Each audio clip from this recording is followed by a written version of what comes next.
I'm delighted to be here. I've been enjoying my first few weeks at USC, although slightly overwhelmed with the amount of activities in my new role.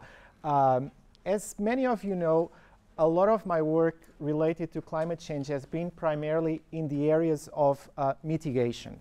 However, as it has become clear, mitigation alone is not going to get us to the goals that we need. And furthermore, it is still not clear as to whether we're going to achieve a formal international cooperation through the form of an agreement that would actually lead us to the mitigation levels that we would like. And so the profession and policymakers are really turning to local governments as really the channel of change in thinking about the role of local governments and the interactions between local and federal governments in another aspect of climate that has to do with climate adaptation.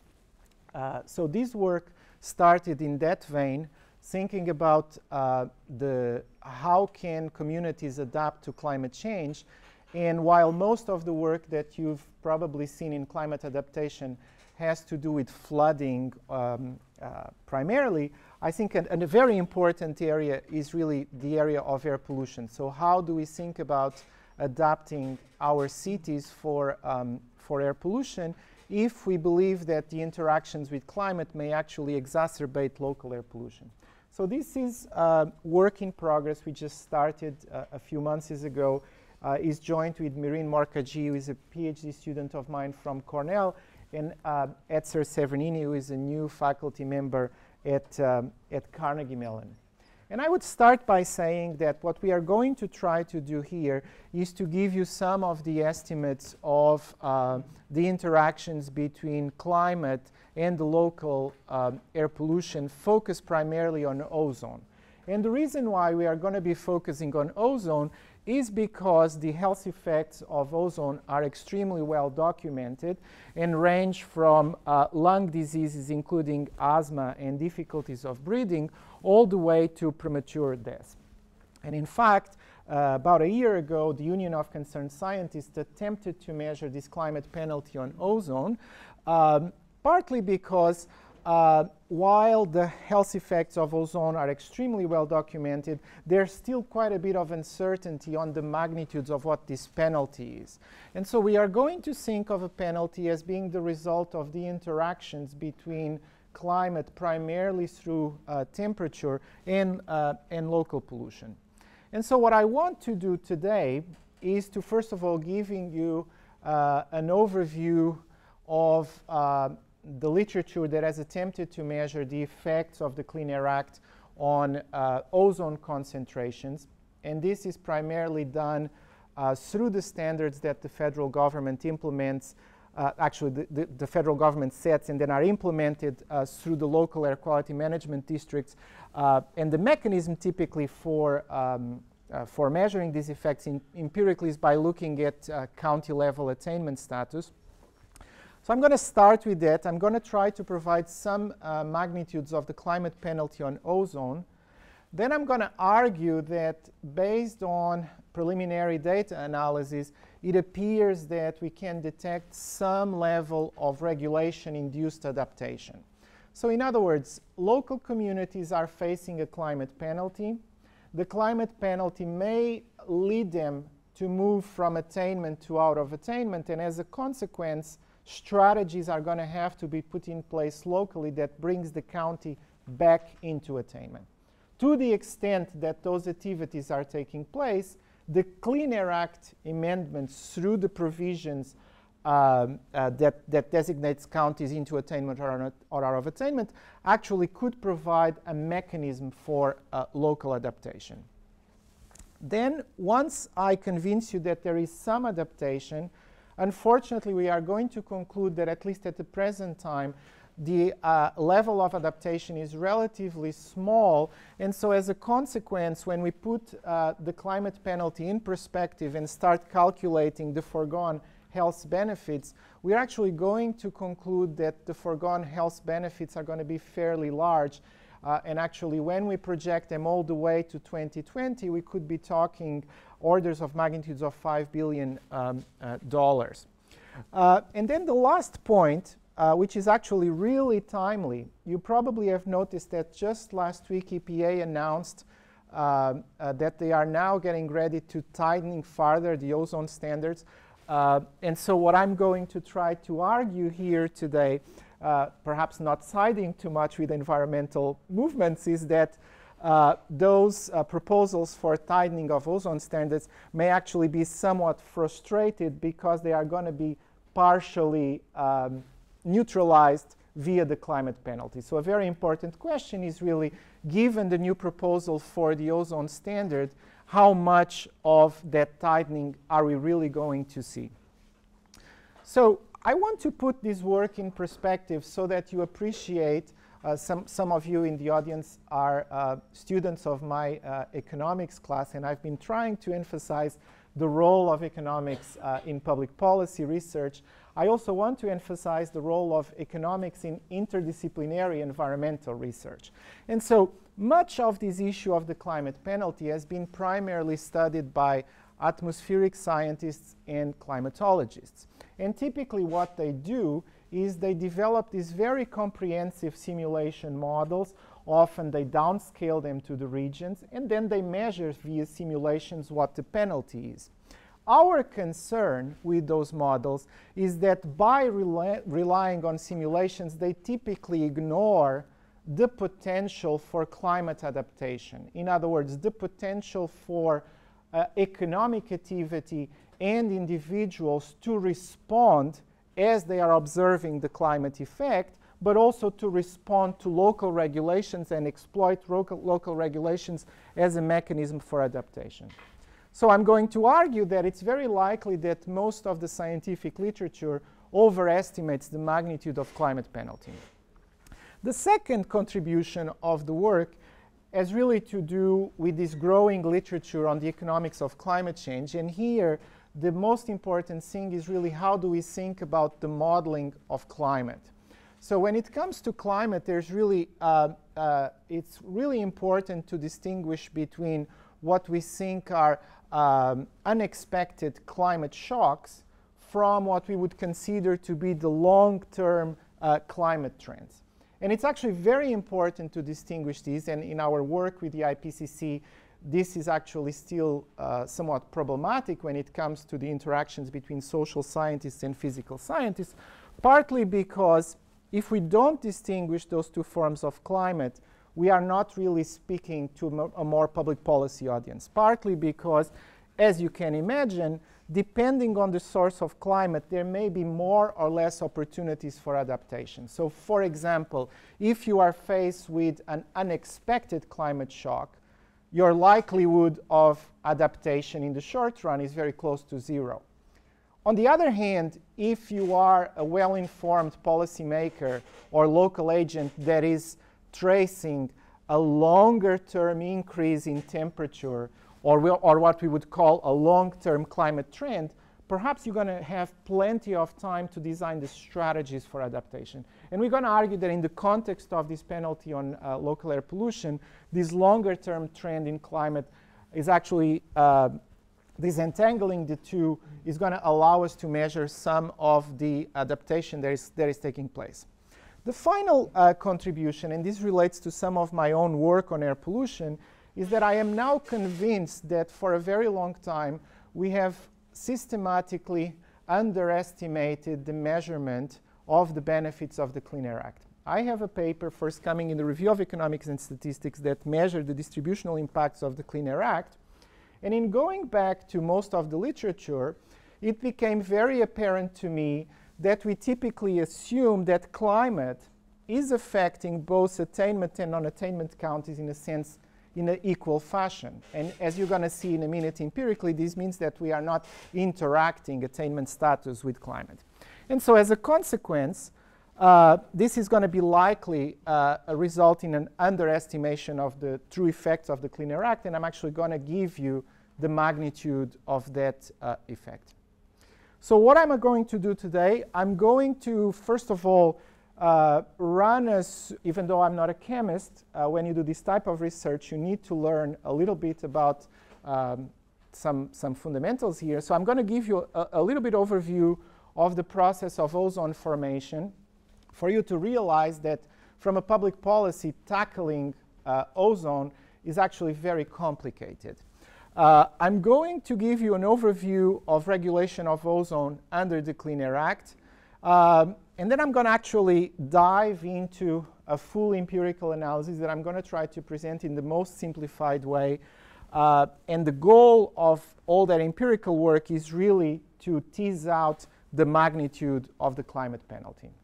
Once we have an estimate of the climate penalty, in other words, how much will ozone increase as a result of interactions with climate, I will discuss some estimates of the impacts of that penalty on foregone health benefits from the Clean Air Act and potential spatial distributions of effects. And I must say that even though I really wanted to move to Los Angeles, as I look at some of the penalties that we are likely to face in Los Angeles, it starts to give me a little pause. Hopefully, we will figure out ways to adapt. So let's go through the background on ozone formation. So ozone formation is really hard to regulate because, in a sense, ozone formation depends on chemical reactions that happen in the atmosphere depending on how you combine a series of precursors. And the precursors that we are primarily interested are NOx and VOCs. And then the problem is that these two classes of pollutants are going to interact with sunlight and with temperature, making some regions more or less prone to the formation of smog. And what we see in Los Angeles is really that case. So what is interesting about the production process, if you wish, of ozone is that it almost uses NOx and VOCs in fixed proportions. And so when you look around the United States, you can divide the United States typically in two types of areas. Areas that are relatively high on VOCs, for which we say that ozone formation is NOx limited, and then areas with relatively high NOx concentrations where ozone formation is VOC limited. And so, for example, this is the case of Los Angeles, and it is the case of most downtown large metropolitan areas, especially around freeways and power plants. So just to give you a visual picture of what I just said, the process of ozone formation is complicated because it's going to depend on the precursors, NOx and VOCs, and then depending on the region and geography, interactions with heat and sunlight generate ozone. And so where are these emissions coming from? They are primarily coming from fixed sources of pollution that perhaps through regulation you can alter directly, so industrial facilities and power plants, and then mobile sources of pollution from the transportation sector. And so one of the things that we need to ask ourselves is, as heat goes up, ozone will likely to go up, and so a strategy for adaptation would be perhaps to target the sources of NOx and VOCs. But of course, we've already done a lot of that through the Clean Air Act, so perhaps we are also arriving at the limit of emissions reductions given today's technologies. And so we need to ask ourselves, how can we possibly adapt? Now, when we look in the scientific literature, of course, the process of ozone formation is a little bit more complicated and depends, of course, on a lot of other climatic variables, including, for example, cloud cover. But most of the studies, and there's actually a study survey from colleagues from Carnegie Mellon, concluded that temperature, for the most part, is really the key factor when it comes to the importance of climate, and temperature is the main factor. So how do the air quality standards work and how have they evolved? So basically, the US EPA sets standards for air quality for most criteria pollutants, and then the implementation of the Clean Air Act amendments is done at the local level through air quality management districts. So in our case, the South Coast Air Quality Management District would implement these standards. And as you can see, as we've gotten more information about the health effects of the standard over time has for the most part been tightened. And as of 2008, we have what it's called a primary standard and a secondary standard. And basically, the form of the standard is as follows. The annual first highest daily maximum of 8-hour concentration averaged over 3 years. And in 2015, actually last week, you probably seen in LA Times, there was a very article talking about these. When we look at ozone, it's also very important to realize that throughout the US, we have what it's called ozone seasons, and these are the times of the year that precisely because of interactions with sunlight and with heat, certain areas are going to be more affected. And so here you have a table from the EPA that shows the beginning and end of the ozone seasons, and actually the study will focus primarily on the ozone seasons. Now, one mechanism for adaptation that perhaps we will rely more and more moving forward is the fact that we are getting better and better information in real time regarding today's level of air quality. So probably many of you have in your iPhone an application called AirNow, where you can find today's level of air quality. And basically there are what it's called alerts that every day you can find in your region as to whether the air quality is good or it is very unhealthy, and then the types of people that would get affected. So a very important question is, does the provision of this information on a daily basis allows for additional adaptation, for example, by you deciding the hours of the day where you're going to exercise outdoors, or a series of other adjustments in your schedule. Now, I want to start by giving you somewhat of a pessimistic view by noting that in 2008, out of the 675 counties that are typically monitored, over 300 of them have been out of attainment for the ozone standard. So this gives you the map. The shaded areas contain counties that have violated the current ozone standard of 75 parts per billion set by the EPA. So as you can see, this is a fairly large area of the country, but actually when we think about the areas of the country that are going to be more affected by climate change in terms of increases in temperature, which is typically going to be the South and California, these are also the more vulnerable areas.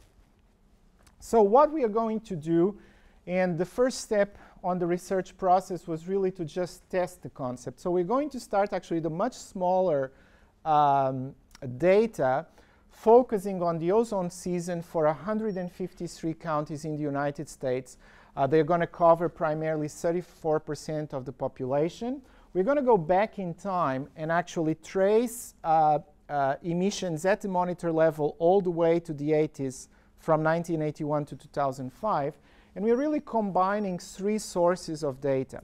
The daily readings from the EPA, which you can get through Freedom of Information Act, the attainment designations under the Clean Air Act, so counties are going to be either in attainment or out of attainment depending on their emissions readings that come out of the monitors.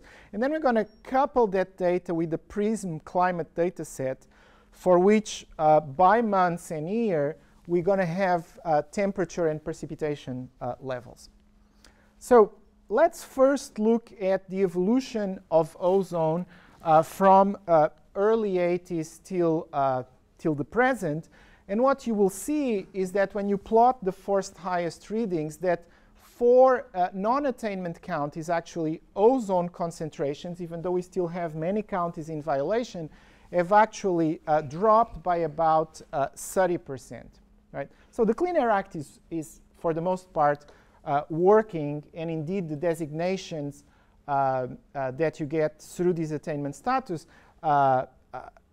manifest in the drops in ozone. By the way, if your county is designated to be out of attainment, you have to fill what it's called a state implementation plan that documents how your region, what is that your region is going to do to bring your county back into attainment, and then that implementation plan is sent to the US EPA.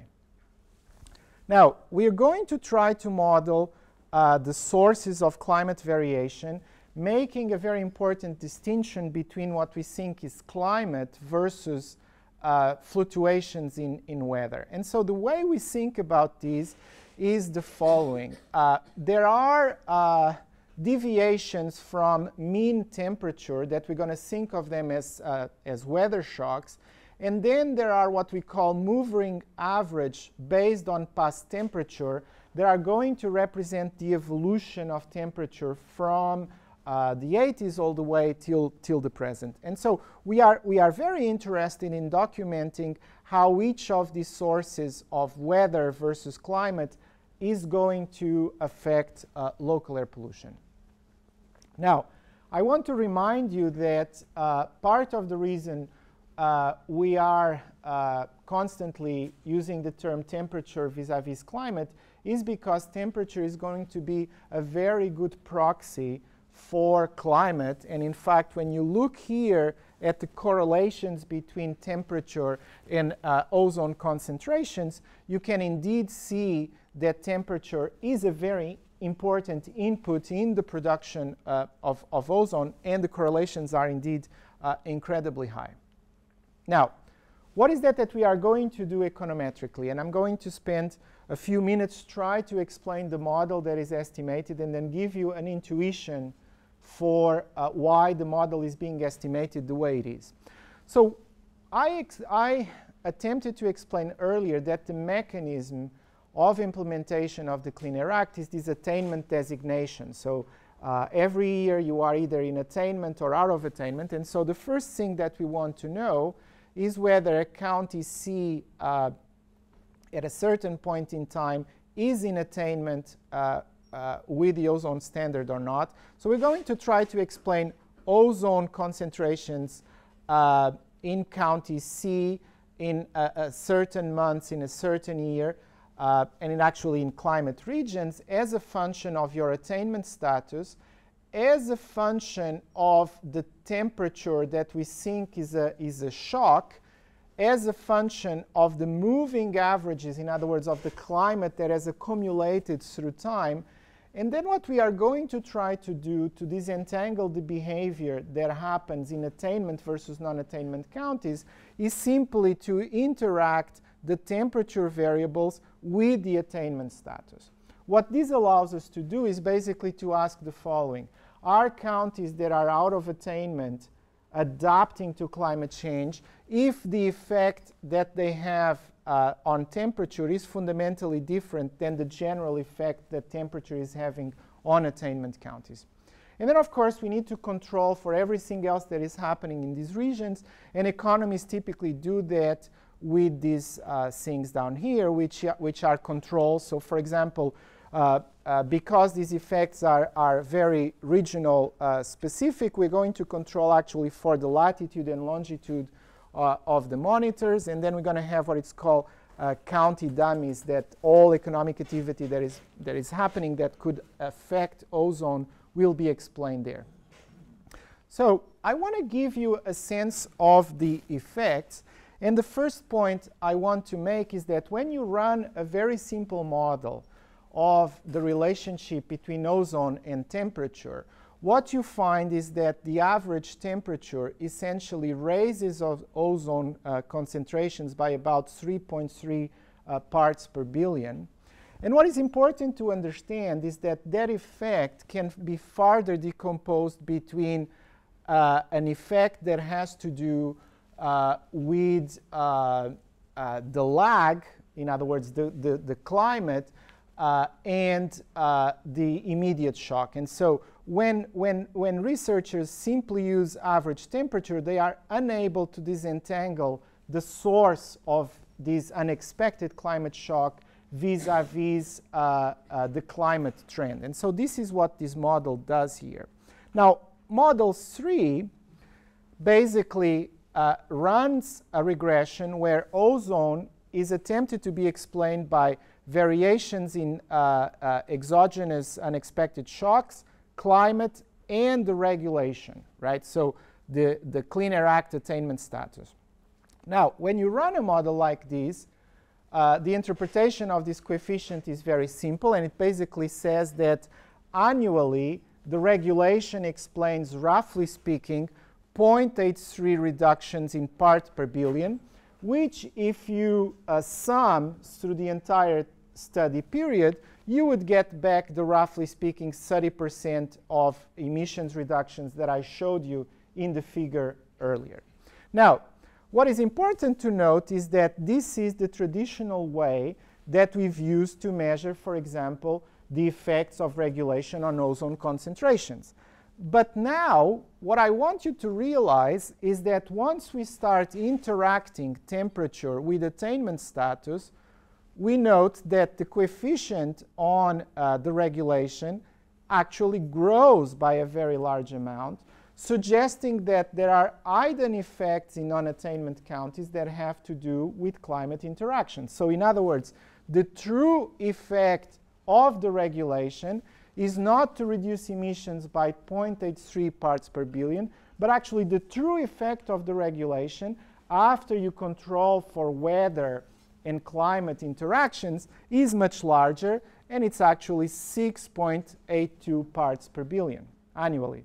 Now, this actually starts to suggest that the initial estimates of the Clean Air Act are underestimated because most of the models did not interact with climate and temperature with attainment status, partly because they assumed that climate had the same effect in attainment and non-attainment areas. So what this suggests is that the true effect of the regulation is much higher than what earlier studies, including my own studies, have predicted. Now, what we also see here is that this coefficient here, 2.055, this represents the 20-year moving average of temperature. So in other words, how temperature has gradually increased through this very long time period. And what this coefficient suggests is that in non-attainment counties, the climate penalty is, roughly speaking, 2.005 parts per billion. So what's happening in attainment counties is the following. You are in attainment. You have been in attainment for a very long time. Climate trends are slowly affecting you.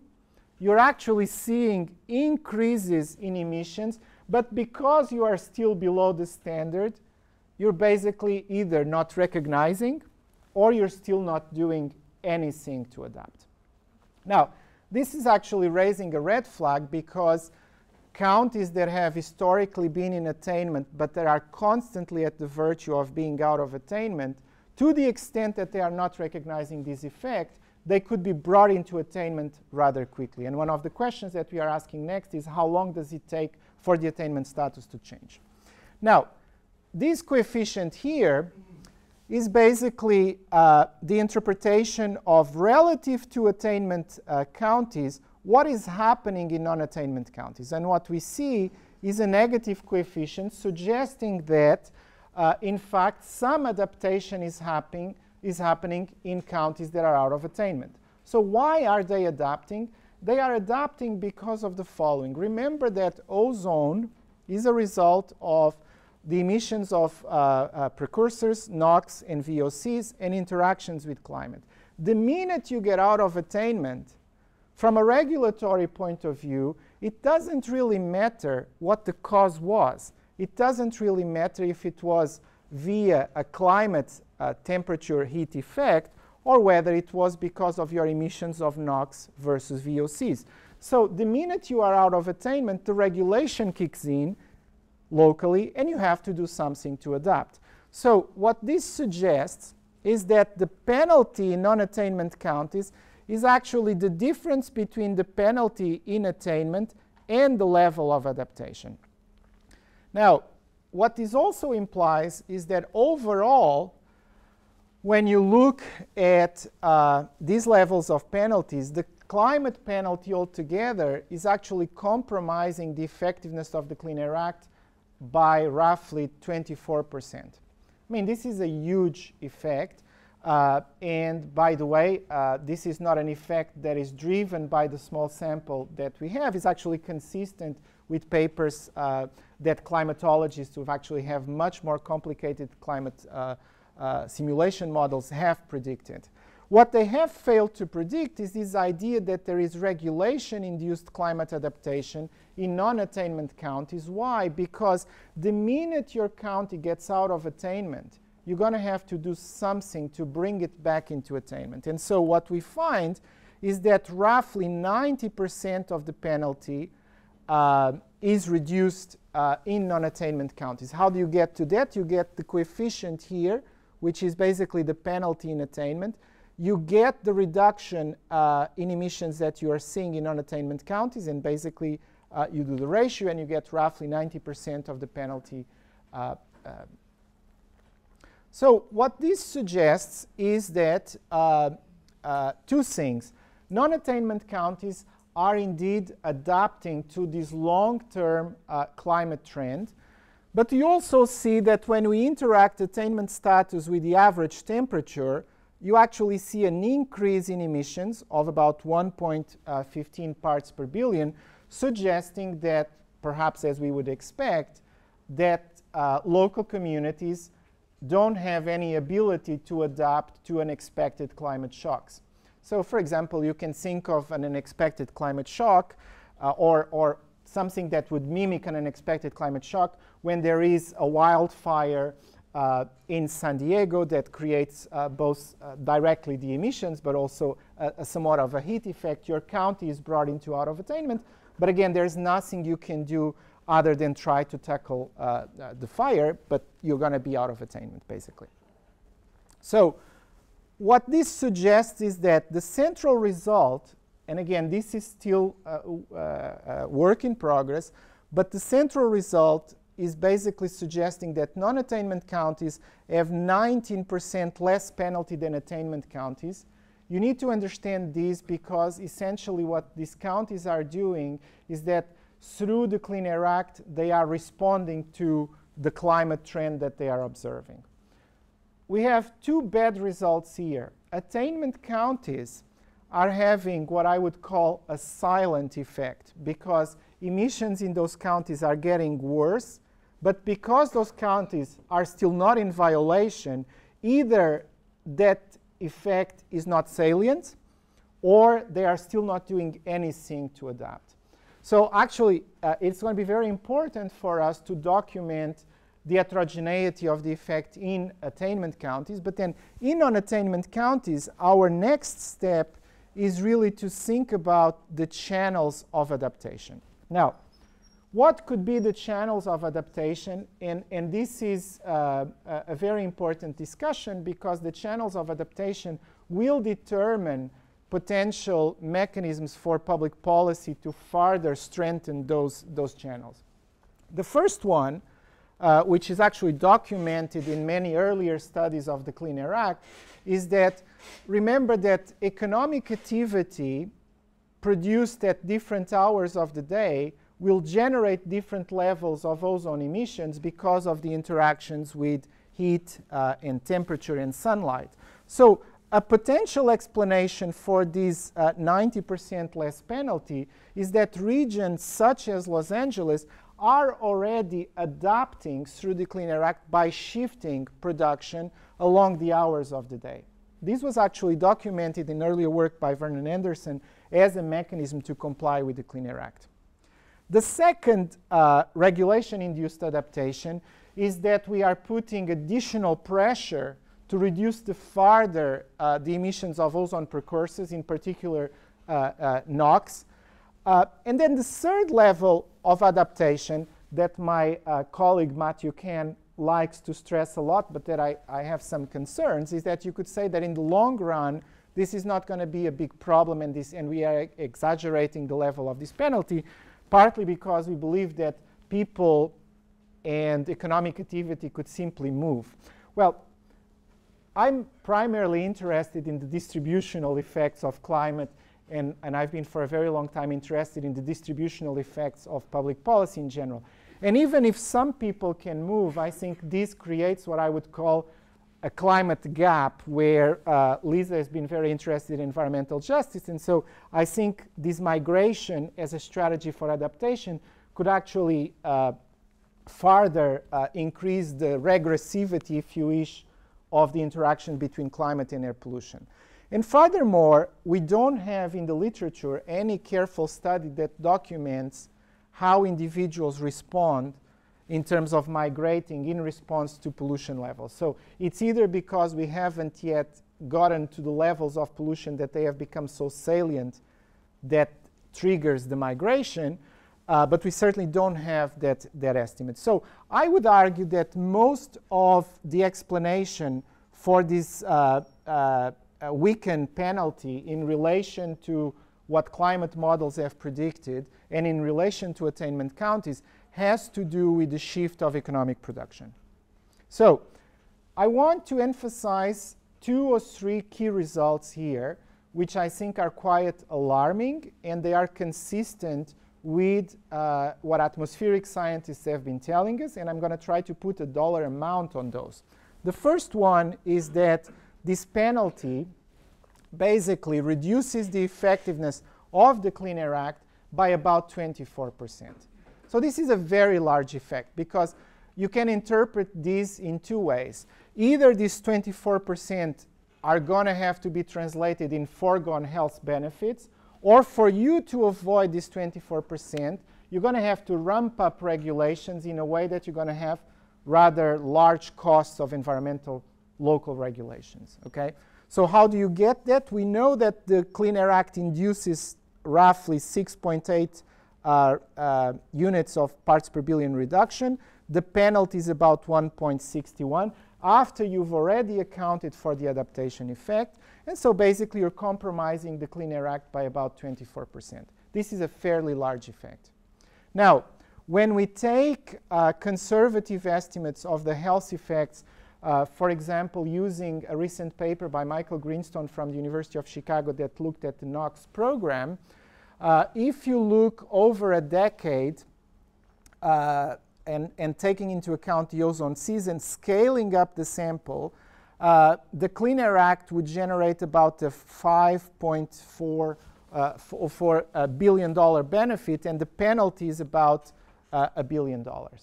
So this, you can think of this as the foregone health benefits. Now, the EPA itself has a much more complicated model to look at the health effects, and this is the BANMAP model, where essentially what they do is they surveyed a series of epidemiological studies. So I'm not going to argue as to whether this is very well estimated or not. I'm just actually taking these from a report by the Union of Concerned Scientists. And if you believe some of these estimates, the level of the dollar amount of the penalty that I'm talking about is going to very quickly scale up by many orders of magnitude. So the penalty in dollar amount that I gave you was about 1 billion, but that was because the categories of effects perhaps did not include all the effects, and the estimates were much more conservative. When you look at the categories of health impacts, the EPA typically is concerned with acute respiratory symptoms, emergency room visits. Of course, we are primarily concerned with the health of seniors and infants, and then premature deaths and lost school days. If you take the case where the penalty translates in an increase of 1 part per billion, which is roughly speaking the central, so the penalty that I gave you, so for you to start believing some of my preliminary econometric estimates, I think it's so well estimated that actually lies between the 2 cases that when you use the climate models you get. What they don't have, of course, is the regulation-induced effect. When you look at those effects, these are typically the numbers of occurrences, for example. As you can see, this is very, very large. Premature deaths is 260, all the way to 510. Perhaps what's more important is what does this mean in terms of cost. Once you put a dollar amount on these values, now you're getting by 2020 a central estimate of about $3 billion, roughly speaking.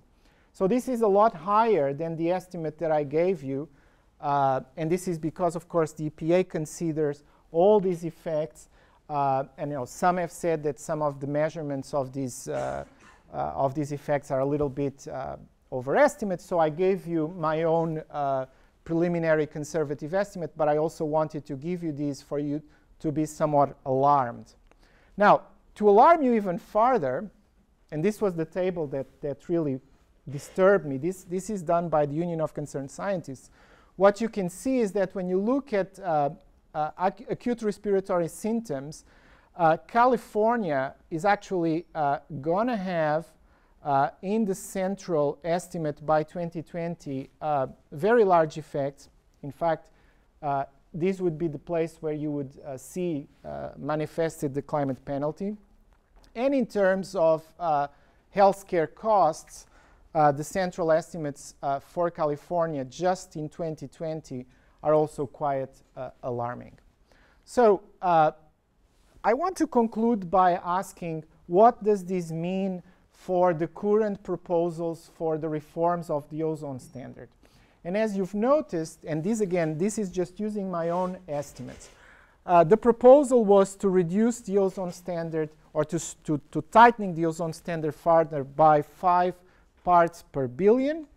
If you believe the penalty that I calculate associated with, roughly speaking, an increase in 1 degree Celsius, what that would mean is that for every 5 parts per billion that you tightening further the standard, you're only going to get back a reduction of 3.38. So I think this actually puts in perspective the LA Times article, where it was very clear that in the article, the underlying message was that environmental justice movements and environmental organizations were a little bit disappointed with the administration in the level of the reform of the standard, partly already arguing that the effectiveness of the standard is further being compromised by the interaction with climate. So I want to stress that, and for those that are in my classes, you know how I am. I want you to take all these estimates with a lot of caveats. This is very preliminary. I'm very excited about this work because it seems to me that this is an area where at the Price School we can take leadership, partly because most of this work and most of these discussions have been dominated by atmospheric scientists and by climatologists, and I think bringing in the economics and bringing in the adaptation channel is incredibly important. But of course we need to do it right. And so what I showed you today was just the proof of concept, and it's remarkable that even when you do these at an aggregate scale and for a very subsample, small subsample of the country, you get effects that are reasonable. What we are doing now is investing in our computer power to actually do the analysis at the hourly level, to actually tease out the effects much, much better. So we are extending the sample. We are going to do the analysis at the hourly level. And then we just sign an agreement to get the EPA's BIMPAM model, so that we would then plug our hourly estimates of the penalties all the way back into their model, and then understand further the climate penalty by regions with our framework where adaptation is correctly modeled. So I would stop here. Thank you very much. I'm looking around the room. How many people here are sort of air quality nerds? Sort of air quality nerds, yeah, who can really sort of talk about the ozone and the sort of nitty-gritty of it. Okay, we don't have a lot of those. I think all of us kind of understand intuitively what ozone season in Los Angeles is. It's those months where you sort of come back home and your eyeballs hurt and your hair is crunchy. Right? That's when you kind of know that, yeah, you've got a sore throat and the air quality is not on your side, right, when that happens. And so one of the major concerns that Professor Bento is looking at here is this question of, okay, so if we start changing the temperature, what does that do to ozone formation and how bad does it get? And there are two mechanisms that we might get here. And one is simply by raising the temperature, right? When you raise the temperature, it forces the chemical processes to go faster, right? So there's about 14 steps between what comes out of your tailpipe and then what you breathe in the air, right? And some of those steps are actually nasty in and of themselves. So one of the reasons why your eyeballs hurt is something called peroxyacetyl nitrate. And that's an intermediary step. And so all those intermediary steps, at least some of them, also have their own nasties that you don't necessarily want to deal with.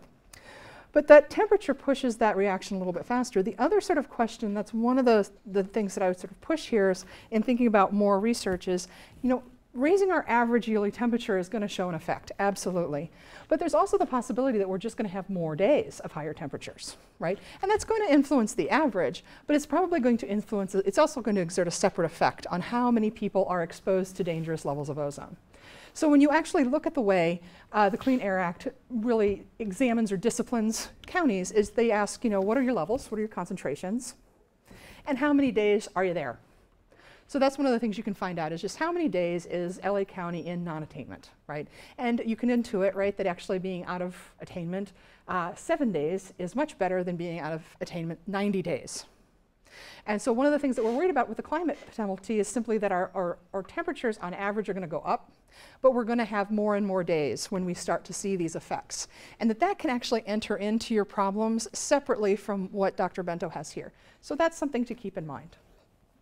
The other questions simply have to do with, in terms of your avenues of adaptation.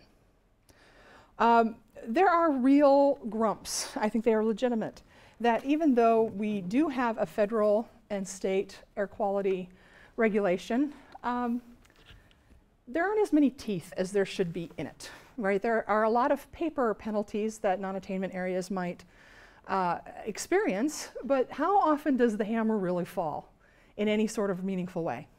And so that's one of those things where we might actually be systematically undercounting what we might be able to do at a regional level simply because there's a trigger, but it doesn't get pulled very often. And every once in a while, an environmental organization, like in San Francisco, sues. And people argue about the plan, the SIP, but we do have some questions about how effective those SIPs are in really making on-the-ground changes in emissions. Which is the other thing that I would draw out from Dr. Bento's talk is to not confuse concentrations with emissions. It is entirely possible, for example, that emissions go down at the same time concentrations go up, particularly if we have higher temperatures. Right, as you'd have a region and they're being like a little goody two-shoes region doing everything they're supposed to be doing. And if temperatures could all start going up around them, they could actually have experienced worse concentrations. So that's one of those things. So, you know, on the one hand, you've got your San Diego fires and they're a big emissions event, right? And it's going to have effects on concentrations. But those are two separate effects and we want to be thinking about those differently. And your model looks at concentrations. It does not look at emissions. So that's kind of something we might want to be thinking about. So there's some advice for you, Professor Bento, and it's worth what you paid for it, hopefully, which wasn't very much.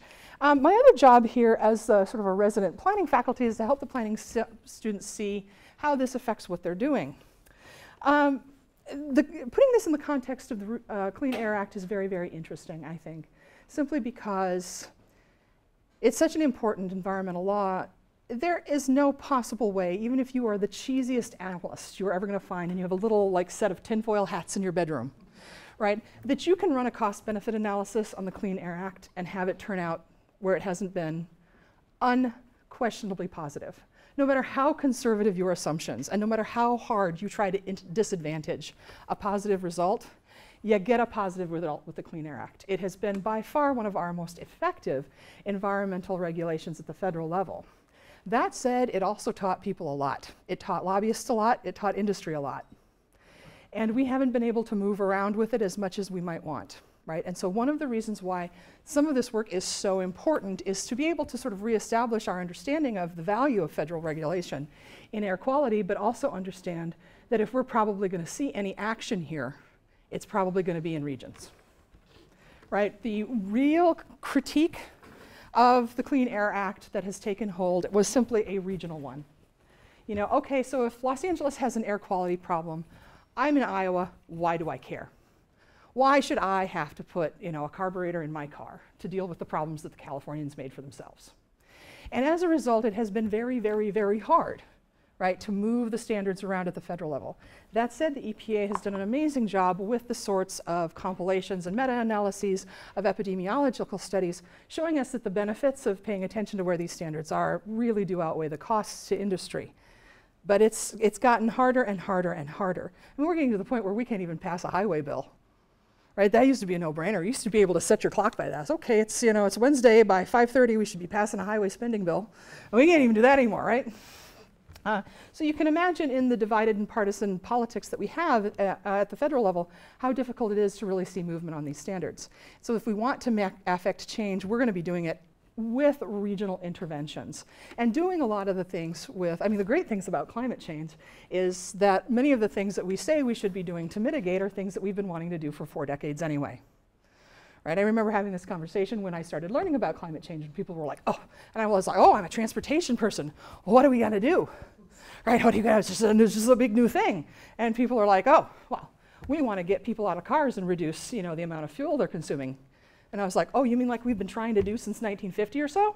Okay, right? We've been trying to do this for a while, so that's all right, right? That's the thing that we're asking ourselves to do here is really all that radical.